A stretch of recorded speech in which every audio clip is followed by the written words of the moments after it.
attackers unlock the access and take control over your system? Privilege escalation is a type of cyber attack in which attackers exploit vulnerabilities or weaknesses in a system to gain higher level of access or privileges. In this video, we'll explore techniques used by attackers and show a step-by-step of privilege escalation in action. Disclaimer: this video is for educational purposes only. Understanding these phases help us raise awareness about cybersecurity and reinforces the need for strong defenses. Let's start with why attackers need privilege escalation. The goal of privilege escalation is to elevate access from low-level users to higher-level users or even administrative accounts, which allows attackers to perform unauthorized actions and gain control over the system or network.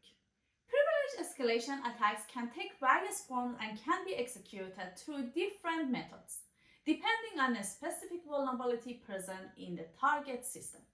First, we explain common techniques used in privilege escalation attacks, and then we will perform privilege escalation by spawning an interactive system shell.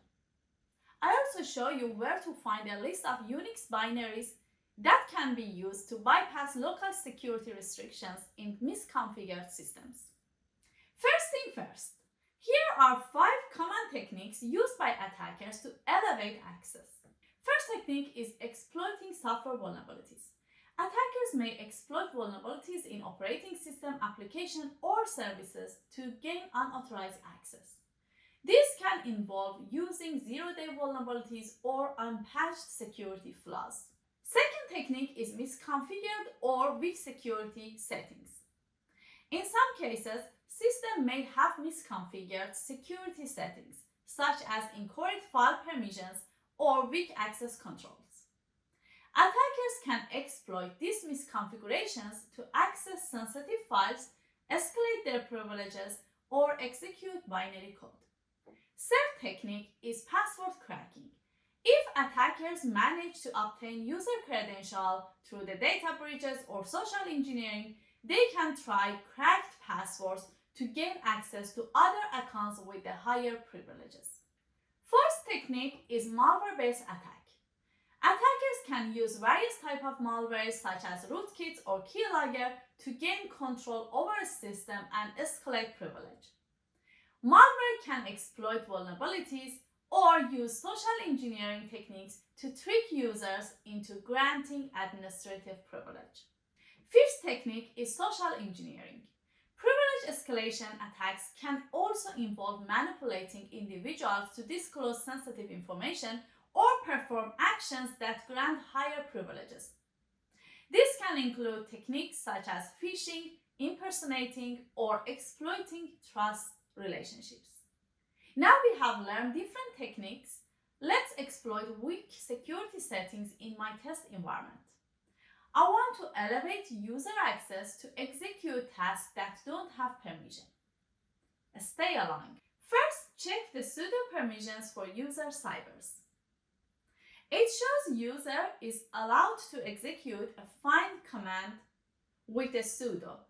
So we can try obtain a privilege shell using some features of this command.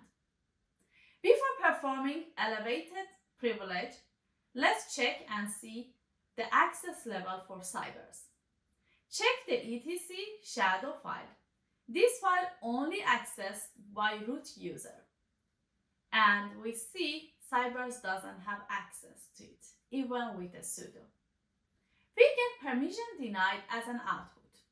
The user Cybers has a permission to run find command as a sudo. Let's figure out how to misuse this permission. GTFO beans project collects legitimate functions of Unix binaries that can be abused to break out restricted shells, escalate or maintain elevated privileges. In our example, the user has a sudo permission to execute find command. Let's search for find in GTFO beans. Copy the shell command and paste it in the terminal. It did a trick. Let's run the whoami command. We successfully elevate user cyber's access to root. Now run the etc shadow command again. Once we successfully escalate our privileges, we can perform all kinds of activities including complete control of the system. To mitigate privilege escalation attacks, it's crucial to follow security best practices, such as regularly updating software and systems, implementing strong access controls and authentication mechanisms, enforcing the principle of least privilege, and conducting regular security assessments and audits. If you enjoyed this video, share it with your friends and let us know in the comments below.